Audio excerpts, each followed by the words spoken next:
नमस्ते दोस्तों, स्वागत है आपका सिंपल पाठशाला में, जहां पढ़ाई होती है बिल्कुल।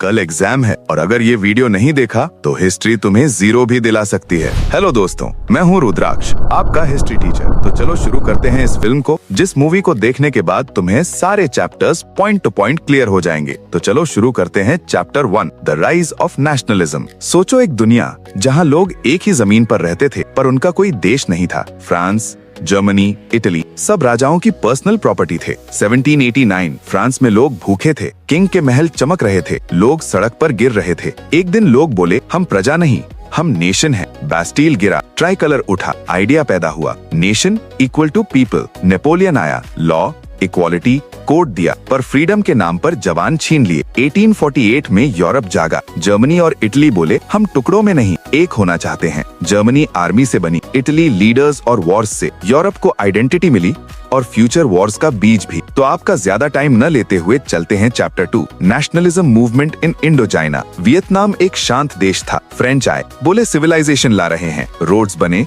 स्कूल्स बने, पर जमीन छीनी गई। स्कूल में बच्चों को सिखाया गया कि फ्रांस महान है, तुम बैकवर्ड हो। एक स्टूडेंट ने सवाल पूछा, टीचर चुप हो गया। वहीं से नेशनलिज्म शुरू हुआ। फैन बॉय चाओ ने कहा कि एजुकेशन आजादी का रास्ता है। विमेन उतरी, रिलीजियस मूवमेंट्स उठे। फ्रेंच गन्स से जीते पर आइडियाज से हार गए। तो आप चलते हैं बिना तलवार की लड़ाई, यानी chapter number 3, nationalism in India. India में ब्रिटिश राज था, गन उनके पास थी पर ताकत लोगों के पास। 1917 चंपारण, गांधी बोले सत्याग्रह। नॉन कोऑपरेशन आया, लोगों ने ब्रिटिश चीजें छोड़ दी। जलियांवाला बाग, एक दिन जो इंडिया को हिला गया। दांडी मार्च, नमक जैसा छोटा चीज एम्पायर जैसा बड़ा रूल तोड़ गया। हर कोई साथ नहीं था पर आइडिया एक था, आजादी। इंडिया सीख गया, नेशन सिर्फ जमीन नहीं होती, लोगों की फीलिंग होती है। अब चलते हैं दुनिया का बाजार, यानी chapter number 4, the making of global world. Chocolate, चाय, कपड़ा सब एक देश का नहीं होता। सिल्क रूट से दुनिया जुड़ी, शिप्स चली, लेबर बेचा गया। इंडियन किसान कैश क्रॉप्स उगाता रहा पर पेट खाली रहा। वर्ल्ड वॉर्स आए, ट्रेड गिरा,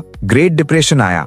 ब्रेटन वुड्स ने दुनिया को नया सिस्टम दिया। ग्लोबल वर्ल्ड बनी पर इक्वल नहीं। अब पढ़ेंगे मशीन और इंसान, chapter number 5, the age of industrialisation. एक जमाना था जब कपड़ा घर में बनता था, फिर मशीन आई, फैक्ट्री बनी, शहर बढ़े। मशीन तेज थी, इंसान स्लो पड़ गया। इंडिया के कारीगर टूटे, मैनचेस्टर के कपड़े छा गए। ग्रोथ हुई पर प्राइस इंसान ने दिया। अब जानेंगे शहर का सच, chapter number 6, work, life and leisure. गांव से शहर आए लोग, सपना था नौकरी, रियलिटी थी स्लम्स। दिन भर काम, रात को थकान। फिर सिनेमा आया, पार्क्स बने। शहर ने कंफर्ट दिया पर सिर्फ कुछ लोगों को। अब देखेंगे कलम की ताकत, chapter number 7, print culture and the modern world. एक बुक छपी, एक सोच फैली। प्रिंटिंग प्रेस ने आवाज दी जो पहले चुप थी। गवर्नमेंट्स डरे, सेंसरशिप आई, पर सोच को बंद नहीं किया जा सकता। अब समझेंगे कहानी जो बदलाव लाई, chapter number 8, novels, society and history. Novel सिर्फ कहानी नहीं होती, उसमें लोग खुद को देखते हैं। विमेन ने पढ़ना शुरू किया,